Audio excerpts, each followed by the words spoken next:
amén. Gloria a Dios. Pueden terminar de acomodarse, mis hermanos. Voy a suplicar su atención unos minutos. Yo le he titulado al mensaje de esta noche: si Dios es tu aliado,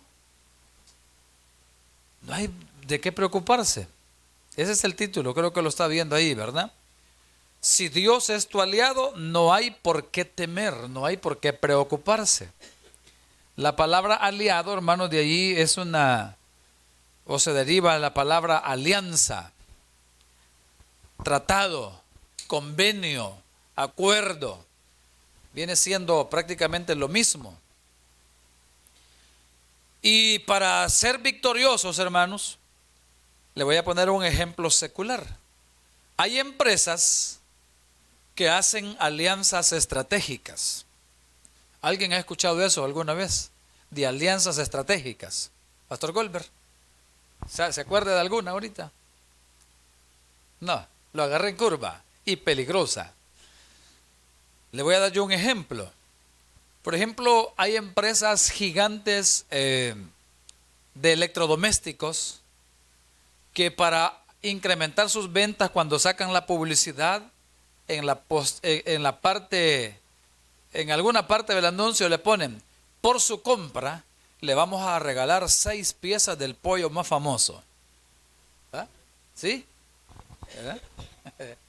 Eso del pollo más famoso se lo he copiado a uno de los que dan de una escuela de manejo, que no dice el nombre de la empresa, pero ya todos sabemos. Entonces, si usted se fija, para incrementar vaya, si compro me van a regalar pollo.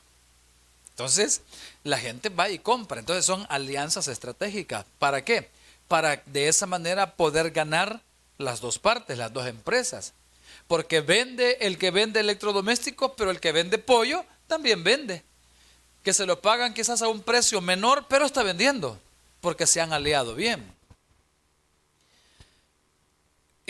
Hay en la Biblia, hermanos, una historia que no traigo puntualmente la cita, solo se la quiero poner así vagamente. Pero uno de los hijos de David, del rey David, se enamoró de una media hermana de él. Y fue y se alió o consultó con un pervertido. Y le dijo el pervertido: mira, lo que tenés que hacer, fingí que estás enfermo, acostate en la cama, echate la colcha encima, y cuando tu hermana llegue, decirle que te prepare de comer y decirle que te dé comida en la boca. Entonces comenzó a mal asesorarlo. ¿Por qué? Hizo una mala alianza. Tenía un mal aliado, alguien que no le estaba dando un buen consejo. Esto, hermano, es muy peligroso. Por ejemplo, una mujer que tiene problemas en su matrimonio viene y le consulta a una mujer que su matrimonio lo tiene todo desquebrajado. ¿Y qué consejo bueno cree usted que le va a dar? Tiene que buscar a alguien que usted sepa que su matrimonio lo lleva, tal vez no a la perfección, porque no hay matrimonio perfecto. ¿Alguien dice amén, hermano? No hay matrimonio perfecto. Pero alguien que sí, hermano, que se vea que su matrimonio lo lleva bien, para que le pueda dar un buen consejo.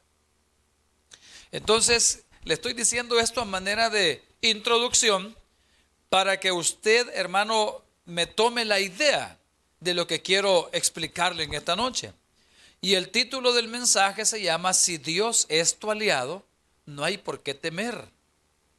Porque si usted deja que Dios sea su consejero, hermano, todo le va a ir perfectamente bien, porque Dios no se equivoca, porque Dios es perfecto. Entonces no va a fracasar.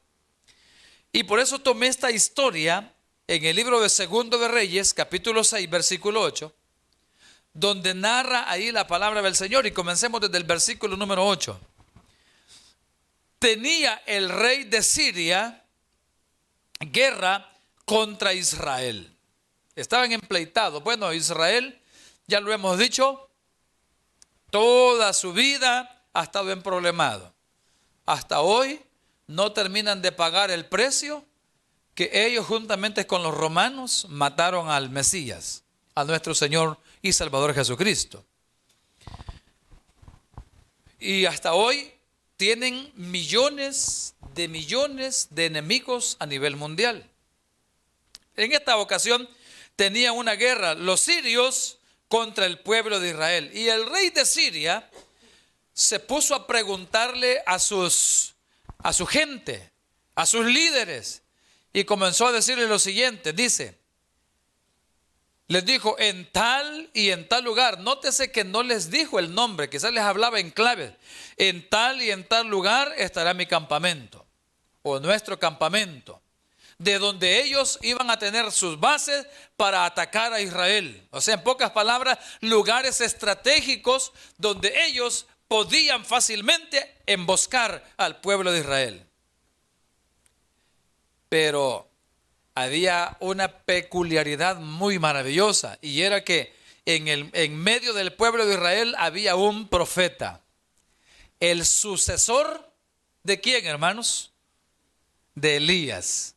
El sucesor de Elías era Eliseo, un hombre tremendo, hermano, que Dios, claro, tenía una comunión con el Señor, una comunión de calidad, como esa comunión que usted tiene con el Todopoderoso. Una comunión bárbara, en la cual el Señor le revelaba todo lo que iba a suceder. Entonces, cuando pasó eso, hermanos, dice el versículo 9, y el varón de Dios envió a decir al rey de Israel, mira, que no pases por tal lugar, porque los sirios van allí. Entonces el rey de Israel envió a aquel lugar que el varón de Dios había dicho, y así lo hizo, no solo una vez, hermanos, dice, y así lo hizo una y otra vez con el fin de cuidarse. Estaba, hermano, recibiendo el consejo del siervo de Dios. Estaba recibiendo el consejo. Ahora, ¿cuál consejo es el que podemos recibir nosotros hoy en día? El consejo de la palabra de Dios. Pero el problema es que muchas veces Dios nos habla a través de cualquier predicador que Dios utilice.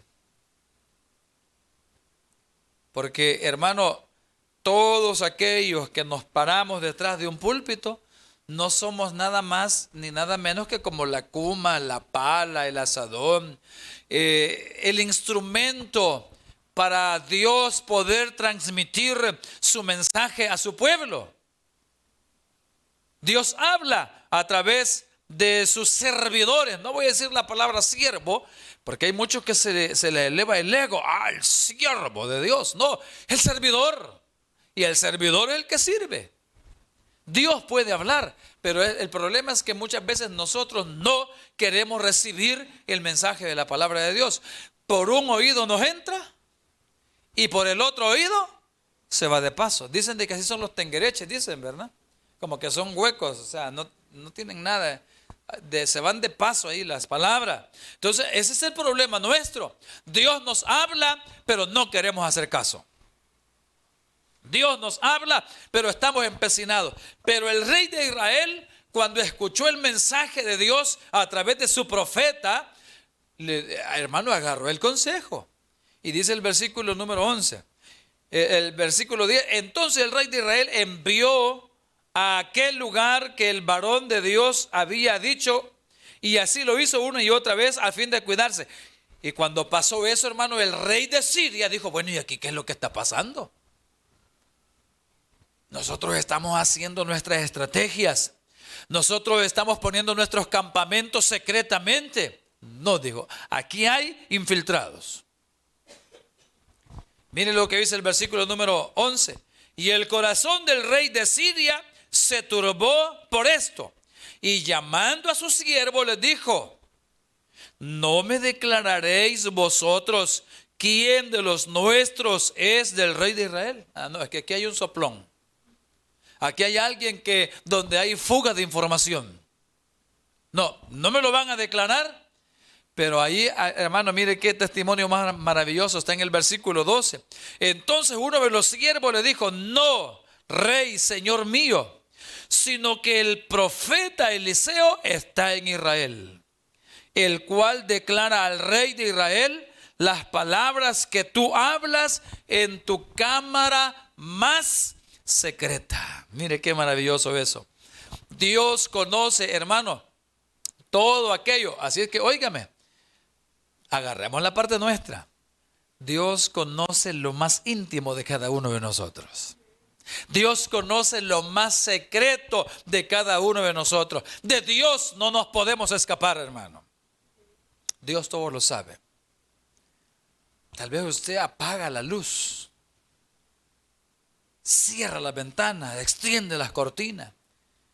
Pase lo que pase, Dios está viendo como el día más clarito, porque para Dios no hay nada oculto. Eso así lo dice la palabra del Señor, que no hay nada oculto que no haya de ser revelado, que no haya de ser descubierto. Así que no, rey, no es eso, no es que haya soplón, no es que haya algún informante aquí en medio nuestro, es que el problema es que el pueblo de Israel tiene un profeta al cual Dios le dice lo que va a suceder. Mire qué maravilloso, hermano. Por eso yo le puse ese mensaje: si Dios es tu aliado, no hay de qué temer. Pero ahí está la pregunta: ¿es Dios nuestro aliado, hermanos? ¿Es Dios nuestro consejero? ¿Es la palabra de Dios la que nos guía? Como lo dice el Salmo 119, 105, si no me equivoco, donde dice: lámpara es a mis pies tu palabra y lumbrera a mi camino. Es la palabra de Dios, hermano, nuestro guía, nuestro consejero. Ahí está la clave. Hermano, si usted recibe el consejo de Dios, no tiene por qué temer, porque Dios es el que le va a ir sacando de triunfo en triunfo y de victoria en victoria. En el problema que sea, Dios le va a ir dando la victoria. Y él le dijo: id y mirad dónde está, para que yo envíe a prenderlo. Y le fue dicho: he aquí, él está en Dotán. Mandó espías que fueran a investigar dónde estaba el siervo de Dios, a quien Dios le revelaba su palabra.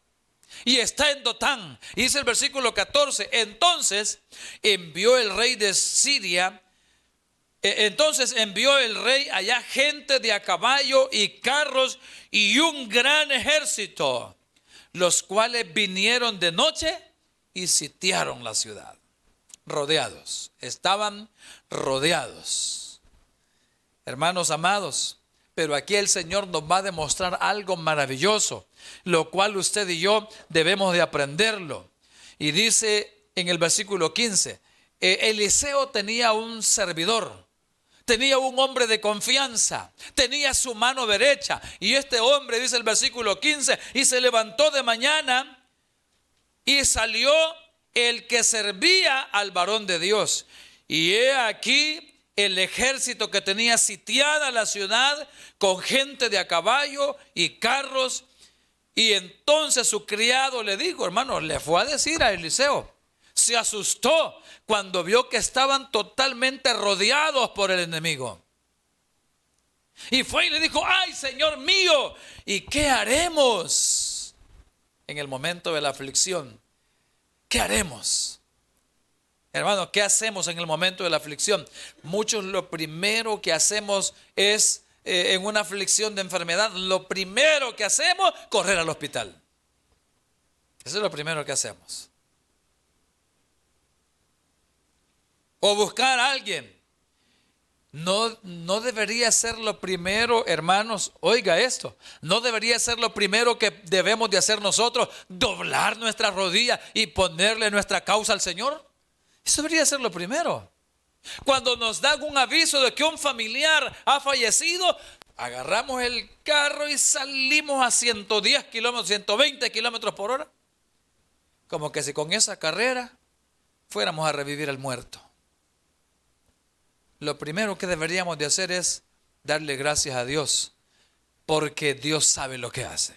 Eso lo hemos venido repitiendo estos últimos días. Señor, tú sabes por qué te llevaste a fulano. Entonces, hermano, dice allí el versículo 16, y le dijo, Eliseo, ¿verdad? Él le dijo, no tengas miedo, porque más son los que están con nosotros que los que están con ellos. ¿Cuántos dicen amén a eso, hermano? Porque a veces nosotros nos sentimos derrotados, frustrados. Dios se ha olvidado de mí, ya nadie me quiere. El perico me grita. Porque como los pericos a veces, si los pericos son malcriados es porque así son los dueños. Cuando una lora habla malas palabras es porque sus dueños son mal hablados. El perico no me quiere, el chucho me mordió, la suegra me odia. Eso es natural. Eso es natural. ¿Verdad? Entonces, pero creemos nosotros, nos sentimos abandonados, que Dios se ha olvidado de mí, que Dios me ha abandonado. Hermano, cuidado, cuidado, porque cuando estamos actuando de esa manera, estamos actuando con los ojos carnales. Y para poder ver las grandezas de Dios, debemos de ver con los ojos espirituales. Él le dijo, no tengas miedo, porque más son los que están con nosotros que los que están con ellos. Cada vez que usted sale de su casa, hermano, van los ángeles del Señor a su alrededor. El ángel de Jehová dice, creo que es el Salmo 37:4, si no me equivoco. Alguien me corrige. Salmo 37:4 dice, el ángel de Jehová está alrededor de los que le temen y los defiende. Cada vez. Y usted dice, no, pero si es que el carro me pasó raspando la nariz. Y ahí porque yo soy buxo y le hice para atrás. No, no es que usted le hizo para atrás. Es que el ángel de Dios le ayudó, hermano. Es que el ladrón le robó a todos y a mí no me quitó nada. No es que no le quitó nada. Es que qué casualidad. No, no es que no hay casualidad. Es que Dios lo cubrió a usted y lo protegió, hermano. Pero oiga bien lo que dice ese versículo. El ángel de Jehová está alrededor de los que le temen. ¿Y qué es la palabra temor, hermano? Respeto. Está alrededor de los que le temen y los defiende. Así que, hermano, cada vez que usted sale, claro, yo no le voy a decir sea imprudente. Nosotros tenemos que ser prudentes. Amén, hermano. Dice la Biblia que tenemos que ser prudentes como la serpiente. Hace poquito hablábamos con un hermano que aquí está presente y me está viendo, que tiene una mascota en su casa. Y es una culebra. Ahí la tiene ahí en el polín, encima de la refrigeradora, hay un agujero, por ahí salen los ratones, viene ella, ¡cha!, agarra el ratón. Ahí no hay ratones. Y cuando ella siente frillito, se va ahí por donde está el horno tostador, el microondas. O el microwave, si usted es gringo. Y ahí está. Llegamos a una conclusión. La serpiente no ataca si no se ve en peligro. A excepción de una anaconda. Las anacondas cuando tienen hambrita, dice, ahí viene, ese está jugoso, dice. O veo una mujer hasta jugosa y viene la serpiente, esta anaconda o la pitón. Solo miden como 6 metros de largos, solo como eso. Y quizás de espesor, de grosor, quizás medirán algunas sus 50 centímetros de gruesas, más o menos. Entonces vienen ellas y como usted se queja de que nadie le abraza, dice, le voy a dar un abrazo yo. Entonces viene la pitón o la anaconda y le da un abrazo y lo estrangula y se lo devora. Pero hablando de las serpientes, de las culebras comunes y corrientes que conocemos nosotros, ellas no atacan si no se sienten en peligro. Entonces hay que ser prudentes. Entonces cuando usted y yo salimos a la calle, tenemos que ser prudentes. Cada vez que salimos a la calle debemos de decirle, Señor, en tus manos encomiendo mi vida. Amén. En tus manos, Señor, encomiendo mi familia. En tus manos, Señor, encomiendo mi casa. En tus manos encomiendo mi trabajo. Porque la palabra del Señor dice que si la guardia, si Dios no ve la ciudad, en vano, si Dios no cuida la ciudad, en vano vela la guardia. Entonces tenemos que ponernos en las manos de nuestro Salvador. Y dice el versículo 17, y oró Eliseo. ¿Qué hizo Eliseo cuando el siervo le dijo que estaban rodeados? ¿Qué hizo, hermano? Versículo 17, y oró Eliseo y dijo, te ruego, oh Jehová, que abra sus ojos para que vea. Entonces Jehová abrió los ojos del criado. Está hablando, hermanos, de los ojos espirituales. Muchas veces nosotros nos metemos en problemas porque todo lo miramos con los ojos carnales. Debemos de pedirle al Señor que nos abra los ojos espirituales para que podamos ver su grandeza. Y miró, y he aquí que el monte estaba lleno de gente de a caballo y de carros de fuego alrededor de ¿quién, hermano? De Eliseo. Entonces, por ende, alrededor de él también. ¿Por qué? Porque él se había hallado una buena alianza. Se había aliado con alguien que era una buena persona. Pero se va usted a aliar con un drogadicto. A usted también le va a caer la justicia. Se va a aliar usted con una gente que anda en malos pasos. A usted también le va a llegar el juicio. Entonces, tenemos que buscar con quién nos vamos a aliar. Y dice allí en el versículo 18, y luego que los sirios descendieron a él, primeramente oró para que Dios le abriera los ojos a su siervo, a su servidor. Y luego la siguiente oración, ¿para qué la hizo? En el versículo 18, y luego que los sirios descendieron a él, oró Eliseo a Jehová y le dijo, te ruego que hieras con ceguera a esta gente. Y los hirió con ceguera conforme a la petición de Eliseo. Mire, hermano, conforme a la petición de Eliseo. Dios respondiendo a la oración de su siervo. Pero para que Dios responda a mi oración, ¿qué es lo que tengo que hacer yo, hermano? Caminar derecho. Tener respeto de Dios. Porque si yo ando de lépero, ¿alguien conoce esa palabra? Nadie la conoce. Si yo ando torcido, ¿cómo voy a pedirle al Señor que conteste mi oración? Si yo no le estoy sirviendo al Señor, Él no va a contestar, no va a responder mi oración. Si yo tengo odio en mi corazón, Dios no va a responder a mi oración. Mi oración no va a pasar de este cielo falso. Si yo tengo odio, si yo tengo envidia, si yo solo ando criticando a las personas, Dios no va a responder a mi oración. Versículo 18, y luego que los sirios descendieron a él, oró Eliseo a Jehová y dijo, te ruego que hieras con ceguera. Hermano, en pocas palabras los trastornó. No es que aquellos hombres quedaron ciegos y así andaban tentando, no, los entonteció. Los embruteció, perdónenme la palabra, pero está escrito en la Biblia. El otro día les dije que era Jeremías 10:14, si no me equivoco, o 14:10. Los entonteció.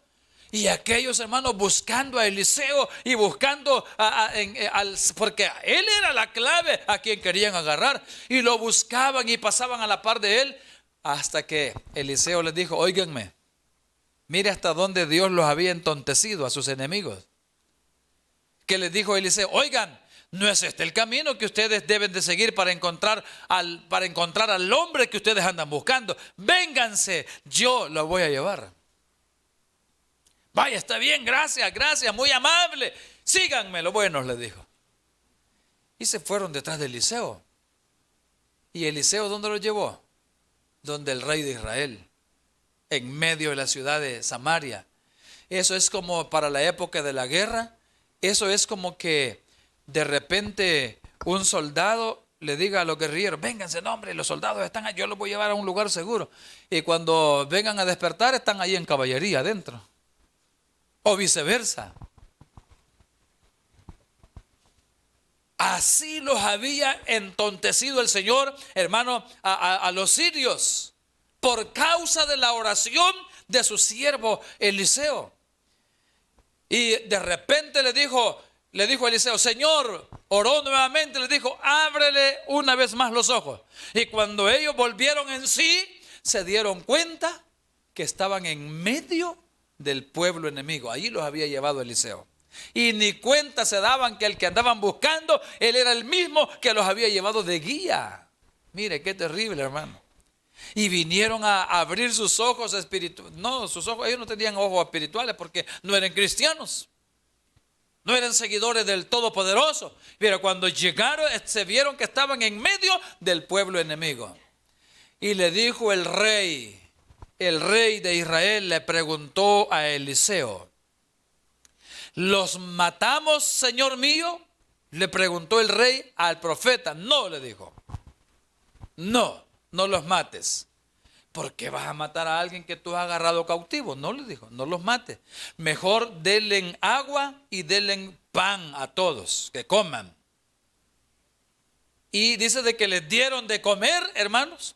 Les dieron de comer y beber, se fueron llenitos de su estómago y los despacharon que se fueran para donde su gente, para donde sus jefes. ¿Y qué es lo que dice el versículo, el último versículo que yo quiero leer en esta noche? El versículo 23. Entonces se les preparó una gran comida, y cuando habían comido y bebido, los envió y ellos se volvieron a su señor. ¿Y qué dice después, hermano? Y nunca más vinieron bandas armadas de Siria a la tierra de Israel. ¿Sabe cómo podemos nosotros interpretar eso? Hay un versículo que no me lo recuerdo ahorita, pero se lo voy a refrescar, tal vez usted lo busca o se lo puede, donde dice: no seáis vencidos de lo malo, sino vence con el bien el mal. ¿Cómo fue que Dios le dio la victoria al pueblo de Israel? A través de algo bueno. Hermano, yo veneno les hubiera dado. Alguien podrá decir eso, yo veneno, o yo los hubiera descuartizado a todos. Pero no es así como se ganan las victorias, como se ganan las batallas. Se ganan, hermano, escuchando el consejo de la palabra de Dios. Y dice de que se fueron, hermano, y nunca más, en pocas palabras dijeron: no, hombre, no, esa gente es cristiana. Esa gente no actúan como nosotros, porque si hubieran caído ellos en manos de nosotros, nosotros los hubiéramos matado. Ellos no merecen morir, así que ya no los persigamos. Y ya nunca más los volvieron a perseguir. ¿Cómo vencieron lo malo? Lo vencieron con el bien. Eso tenemos que hacer nosotros, hermano. Termino con esto. Decía mi pastor fundador que había una hermana que tenía un puesto de no sé qué allá en el mercado La Tiendona. Como allá hay ventas de fruta, de mariscos, etc. Y había una señora vecina que le hacía la vida imposible. Entonces le dijo: no, pastor, yo ya no aguanto a esa señora, le dijo. ¿Qué me aconseja? Mira, hermana, regálele un pastel, le dijo. Regálele un pastel. Y vino ella y aceptó el consejo. Y se fue y le compró un pastel, un cake. Y se lo llevó. Niña fulanita le dijo: buenas, mire, aquí le traía un pastelito para que lo disfrute allí con su familia. Ve, le dijo, usted veneno me quiere dar, le dijo, que no sé qué. Pero se lo recibió. Con el pasar del tiempo, le dijo: a ver cuándo me invites a su iglesia, que nunca me invita usted. Mire, la salió llevando a la iglesia. Y no la soportaba, no la podía ver. ¿Cómo venció a esa señora? La venció con el bien. Esa gente que le está echando la basura a usted a su casa, regálele un plato de comida. Regálele ahí algo. Y se va a dar cuenta que va a ser santo remedio. Porque el mal se vence con el bien. Cierre sus ojos, hermano. Vamos a despedirnos en esta hora. Bendito Dios. Gracias.